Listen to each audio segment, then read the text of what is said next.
Poor Charlie's Almanack, by Charles T. Munger. Introduction. Imagine for a moment, it's 1957. A brilliant young investor in Omaha, Nebraska, is trying to raise money for his new partnership. He walks into the home of a respected local doctor, Drive. Edwin Davis, and lays out his investment philosophy. The doctor listens patiently, asks very few questions, and at the end of the meeting, agrees to invest $100,000, a massive sum at the time. The young investor, whose name was Warren Buffett, was stunned. He asked the doctor, "Why did you decide so quickly?" The doctor looked at him and said something that would echo through the decades, "Because you remind me of Charlie Munger." At that point, Buffett had never even met Charlie Munger. But he knew, in that moment, that he had to find this man. Who was this person whose reputation alone was enough to inspire such profound trust? That question is the starting point of our journey today. We're diving into a book that isn't so much a book as it is a treasure chest. It's called Poor Charlie's Almanack, The Wit and Wisdom of Charles T. Munger.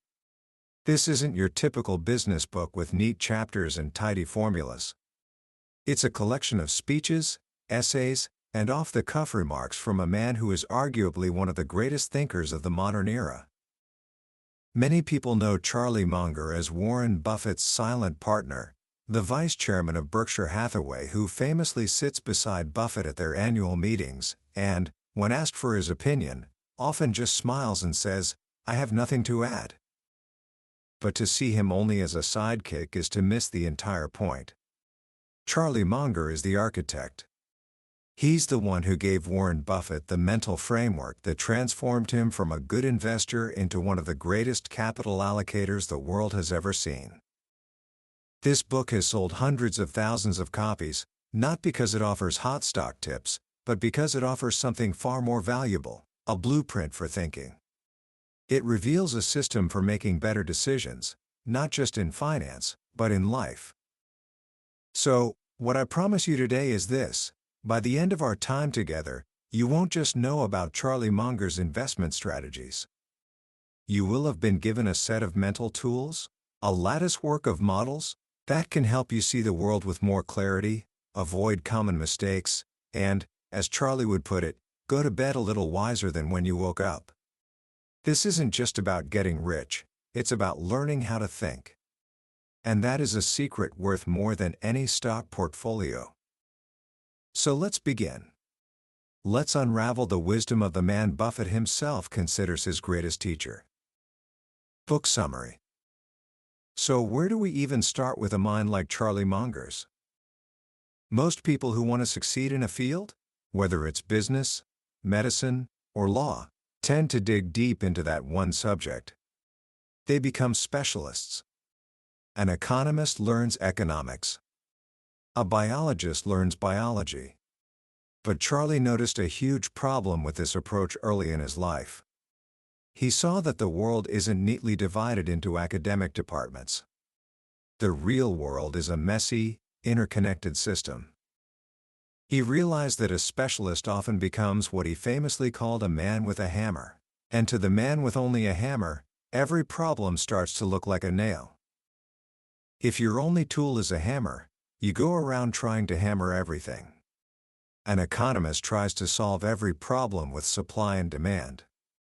A psychologist tries to explain everything through childhood trauma. They get stuck in their own little silo, unable to see the bigger picture.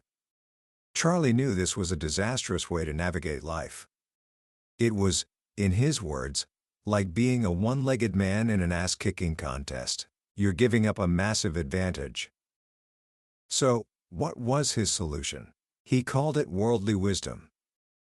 This is the absolute cornerstone of his entire philosophy. The idea is simple but profound. You cannot make consistently good decisions in life by relying on the knowledge of a single discipline.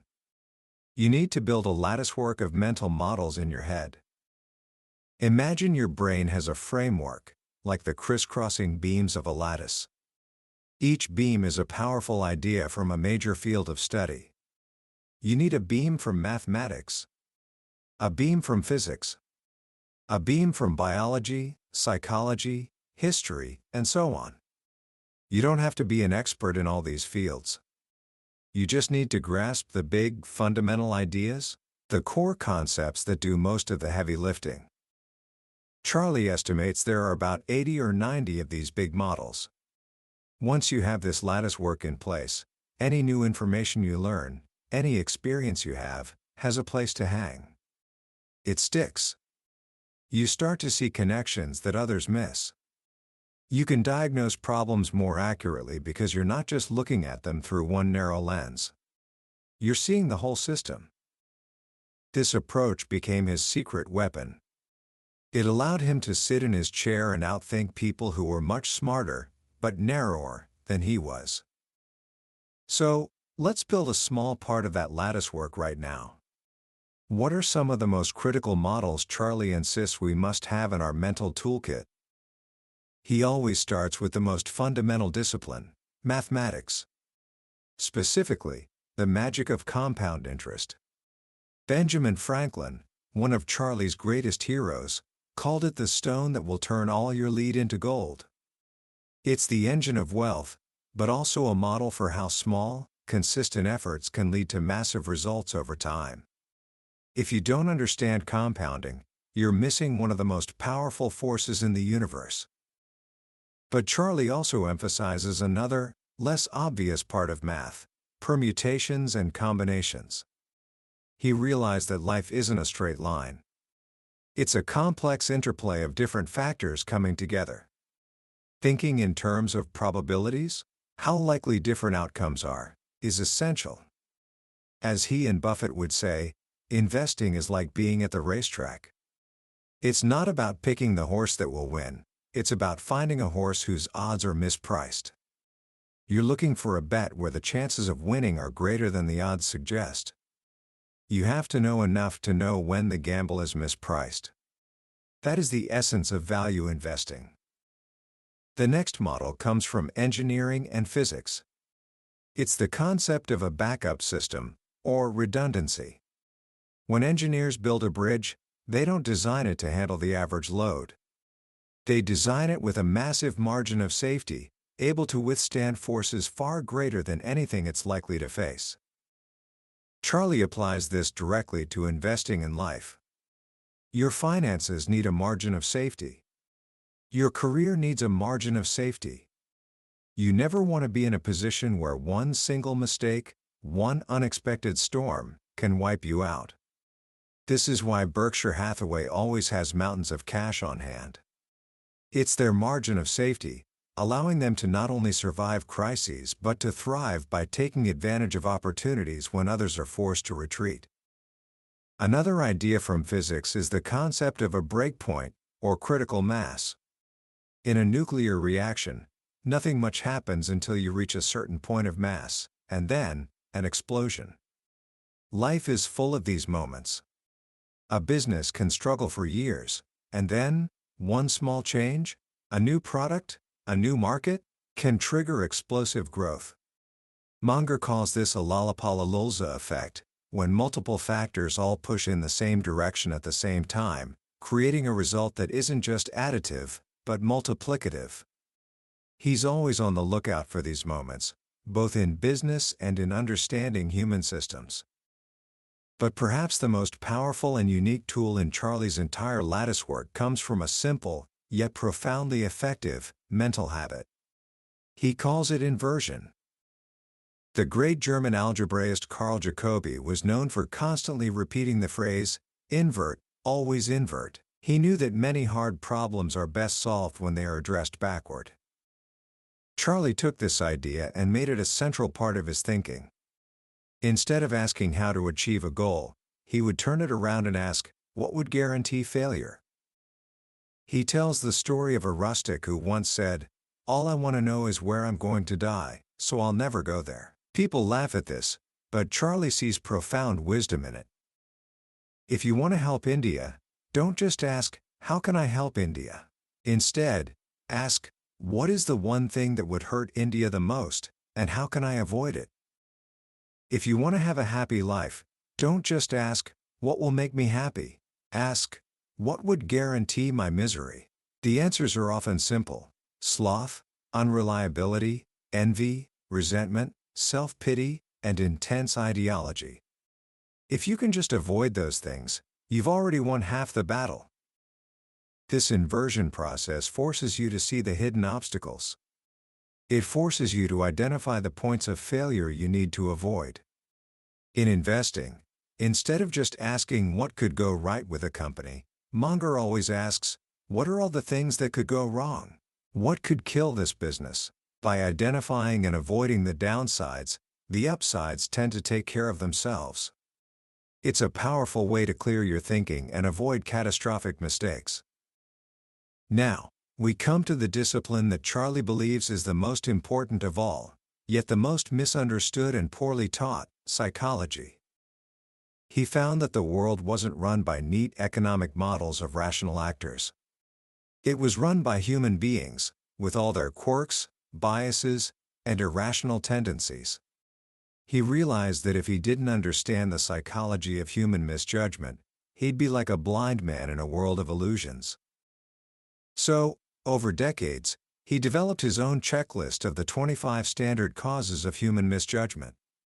These are the built-in glitches in our mental software that cause us to make foolish decisions, time and time again. We don't have time to go through all 25, but let's touch on a few of the most powerful ones. The first is the reward and punishment super-response tendency. This sounds obvious. Of course, people respond to incentives. But Charlie argues that we consistently and dramatically underestimate just how powerful they are. He tells the story of Federal Express. In the early days, they had a huge problem. Their whole system depended on a central hub in Memphis, where packages from all over the country would be unloaded from planes, sorted, and reloaded onto other planes in the middle of the night. But the night shift was always slow. Packages were getting delayed, and the company's promise of overnight delivery was at risk. They tried everything: moral suasion, lectures, threats. Nothing worked. Then, someone had a brilliant insight. The workers were being paid by the hour. Their incentive was to work more hours, not to finish the job quickly. So, they changed the system. They started paying the night shift a fixed amount per shift, and told them they could all go home as soon as the last plane was loaded. What happened? The problem cleared up overnight.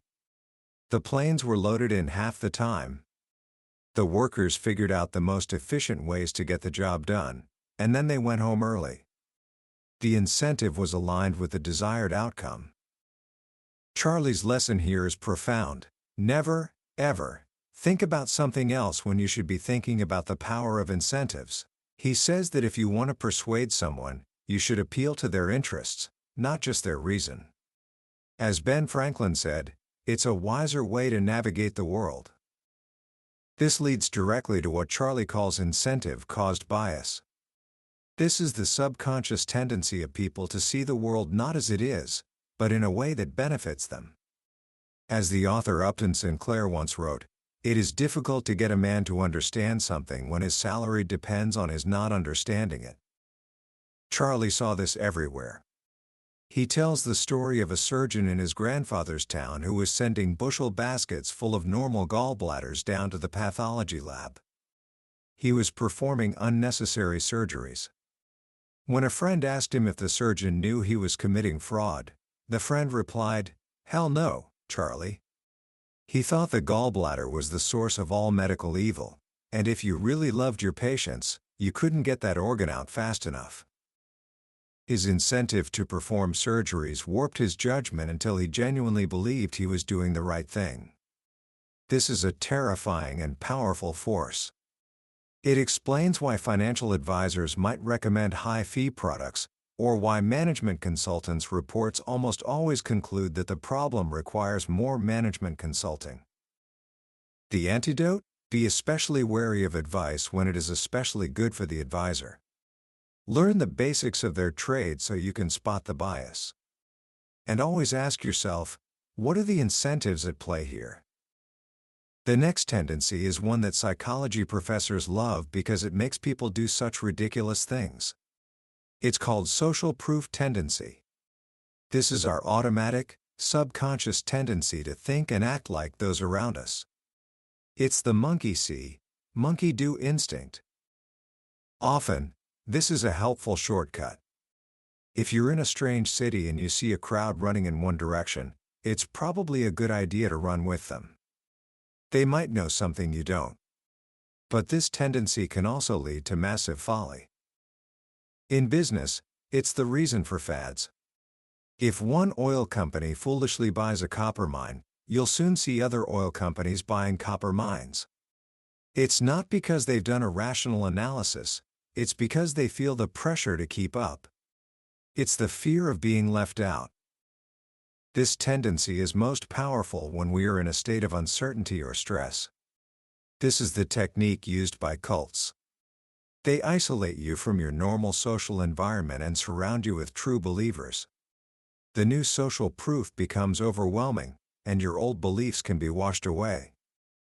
The lesson Munger draws is simple but crucial. You are neither right nor wrong because the crowd agrees or disagrees with you. You are right because your data and reasoning are right. Learning how to ignore the herd when they are wrong is one of the most valuable skills you can acquire. Now, let's talk about one of the most interesting and powerful tendencies: deprival superreaction tendency. Psychologists have shown that the pain of losing something is about twice as powerful as the pleasure of gaining the same thing. Losing $100 feels much worse than gaining $100 feels good. Our brains are wired to react with irrational intensity to the threat of loss. Charlie tells the story of his family's good-natured dog. There was only one way to get bitten by this dog: try to take food out of its mouth after it already had it. The dog couldn't help it. It was an automatic, deprival superreaction. Humans are the same. This is why it's so difficult for businesses to take away benefits from employees, even if those benefits are bankrupting the company. It's why gamblers, after a string of losses, will often make bigger and more reckless bets, desperate to get even. The pain of the loss triggers an irrational response. This was the core reason for the infamous New Coke fiasco in the 1980s. The Coca-Cola Company had data from blind taste tests that showed people preferred a new, sweeter formula. So, they decided to replace their classic formula with New Coke. What they failed to account for was deprival superreaction. They weren't just introducing a new product, they were taking away something people felt they owned. The public outcry was immediate and immense. People felt betrayed.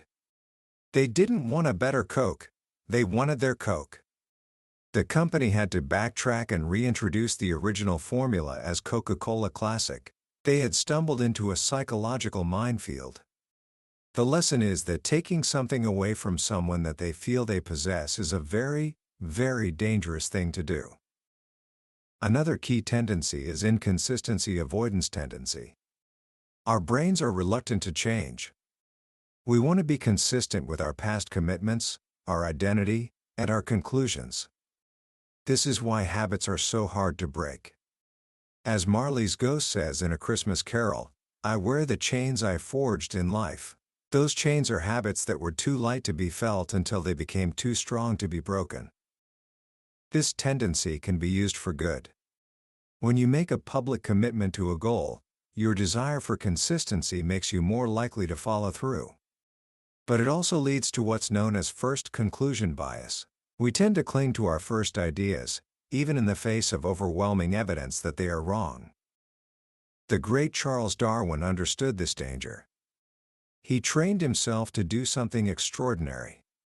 Whenever he came across a piece of evidence that contradicted one of his cherished theories, he would write it down immediately. He knew that if he didn't, his mind would have a natural tendency to forget or dismiss it. He actively fought against his own confirmation bias. Munger says this is one of the most important mental habits you can cultivate, the willingness to destroy your own best-loved ideas. So how did Charlie Munger take this latticework of mental models, this toolkit of worldly wisdom, and apply it to the world of investing? This is where we see the great evolution in Warren Buffett's thinking, guided by Munger. When Buffett started, he was a pure disciple of his professor, Benjamin Graham. Graham's approach was what Buffett later called cigar butt investing. You look for a cigar butt on the ground that has one last puff left in it. You pick it up, take that one free puff, and then throw it away. In investing terms, this meant buying stocks that were statistically dirt cheap. A company might be terrible, but if you could buy it for less than the value of its working capital, you were getting a free puff. It was a quantitative, formulaic approach. And it worked. It made Buffett rich. But it was Charlie Munger who taught him that there was a better way. Munger said, "A great business at a fair price is superior to a fair business at a great price." This was a revolutionary idea for Buffett. It shifted the focus from the balance sheet to the quality of the business itself. Munger realized that the real money, the truly massive fortunes, were not made by buying and selling mediocre companies. They were made by buying a truly wonderful business and holding on to it for decades. The perfect example is See's Candies. In 1972, Munger and Buffett had the chance to buy See's Candies for $25 million. By Graham's quantitative standards, it looked expensive. It was selling for 3 times its book value. Buffett was hesitant. He almost walked away because they asked for a little more money. But Munger understood the true value of the business. See's had something priceless, a powerful brand that lived in the minds of its customers. People had a deep emotional connection to See's. They associated it with holidays, with family, with quality. This gave the company pricing power. They could raise their prices a little bit each year, and people would happily pay it. It was, as Charlie realized, a compound interest machine. They bought the company. Today, See's Candies has generated more than $2 billion in pre-tax earnings for Berkshire Hathaway. That single decision, driven by Munger's insight, changed the course of Berkshire's history. It was the shift that led them to later investments in giants like Coca-Cola and the Washington Post. This idea of a high-quality business is what Munger and Buffett call a moat. They imagine a castle, and the castle is the business. The moat is its durable competitive advantage, the thing that protects it from invaders. A moat could be a powerful brand, like Coca-Cola. It could be a low-cost advantage, like Geico or Costco. It could be a network effect, like American Express. But the key question they always ask is, how wide and deep is the moat, and is it getting wider or narrower over time? They are not interested in businesses with tenuous moats that are constantly under attack. They want castles that are virtually impregnable. Once they find such a business, run by managers they trust, and they can buy it at a sensible price, they are prepared to do something that is almost unheard of on Wall Street: make a very large bet. Munger has no time for what he calls diversification, the practice of owning dozens or even hundreds of stocks. He believes that if you have a few truly great ideas, it is a mistake to dilute them with your 50th best idea. He says that if you had a punch card with only 20 punches on it, representing all the investments you could make in your lifetime, you would think very, very carefully about each one. You'd wait for the perfect pitch. This leads to their final investment principle: patience. Or, as Charlie more colorfully puts it, sit on your ass investing. He uses the analogy of the great baseball player Ted Williams, who in his book The Science of Hitting, explained that he divided the strike zone into 77 smaller cells, the size of a baseball. He knew that he would only swing at pitches in his sweet spot, the cells where he had the highest probability of getting a hit. He was willing to let other pitches go by, even if it meant striking out, because he knew that swinging at mediocre pitches would ruin his batting average. Munger says investing is the same. The market is constantly throwing pitches at you: ideas, deals, stock prices. You don't have to swing at everything. You can wait and wait and wait for that one perfect pitch, that one no-brainer opportunity that is right in your circle of competence. And when it comes, you swing hard. This is why Berkshire Hathaway can go for years without making a major acquisition. They are not interested in activity, they are interested in results. They are waiting for the fat pitch. As Munger says, it takes character to sit there with all that cash and do nothing. I didn't get to where I am by going after mediocre opportunities. This entire system, the latticework of mental models, the focus on quality, the patience and discipline, all comes back to a core set of values that Charlie Munger lives by. The first is a relentless commitment to lifelong learning. He says, "In my whole life, I have known no wise people, over a broad subject matter area, who didn't read all the time. None. Zero." He describes himself as a book with a couple of legs sticking out. He believes that the acquisition of wisdom is a moral duty. You don't just do it to get ahead, you do it because it's the right way to live. The second is a fierce dedication to honesty and integrity.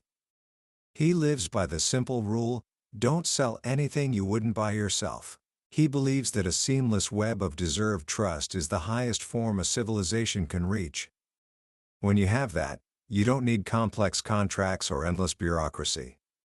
You just have reliable people correctly trusting one another. And finally, there's a deep-seated humility that comes from knowing the limits of your own knowledge. This is the idea of the circle of competence. It's not about how big your circle is, it's about knowing where the perimeter is. Charlie is comfortable saying, "I don't know." He knows that trying to be an expert in everything is a recipe for disaster. As he puts it, you have to figure out where you've got an edge. And you've got to play within your own circle of competence. This is the essence of worldly wisdom. It's not about being a genius. It's not about having a secret formula. It's about building a reliable mental framework, being patient, disciplined, and honest.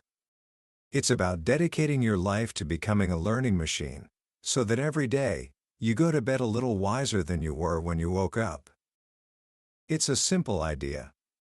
But as Charlie would say, the real trick is to take a simple idea and take it seriously. Commentary. As we step back and look at the vast collection of wisdom in poor Charlie's Almanack, it's easy to feel a bit overwhelmed. We've covered everything from physics and psychology to business strategy and the philosophy of Ben Franklin. But if there's one central message that ties it all together, it's this: the quality of your thinking determines the quality of your life. This isn't just a book about investing. It's a manual for rational thought. Charlie Munger's great gift to the world isn't a list of stocks to buy. It's a way of looking at problems, a mental toolkit that can be applied to any challenge, in any field. What I find most powerful about his approach is its profound humility.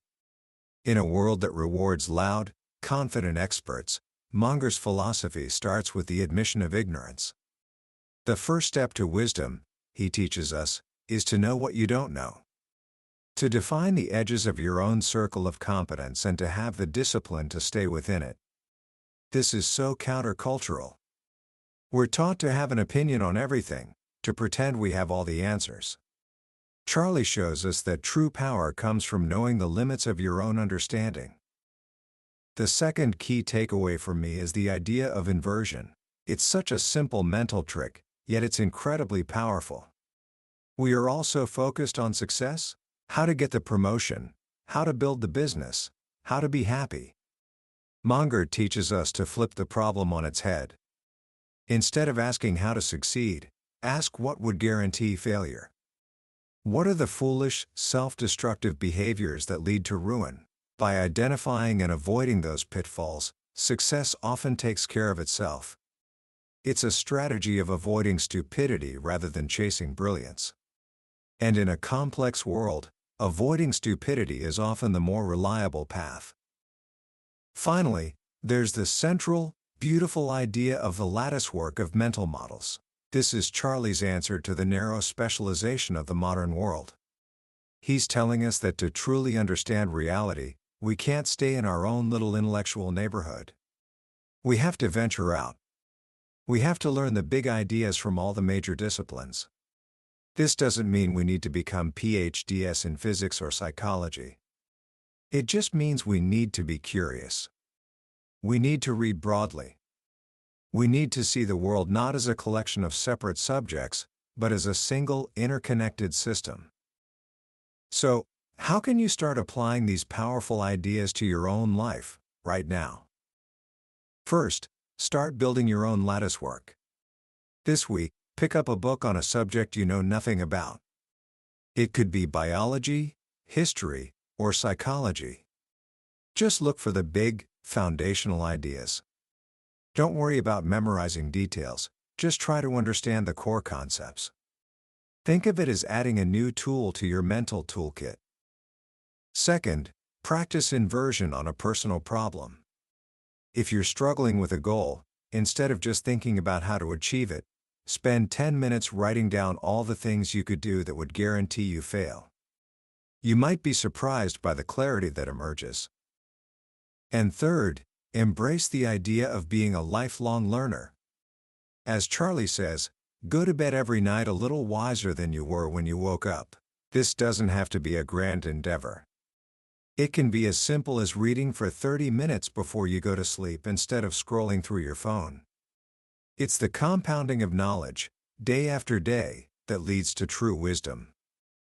That was a summary of Poor Charlie's Almanack by Charles T. Munger.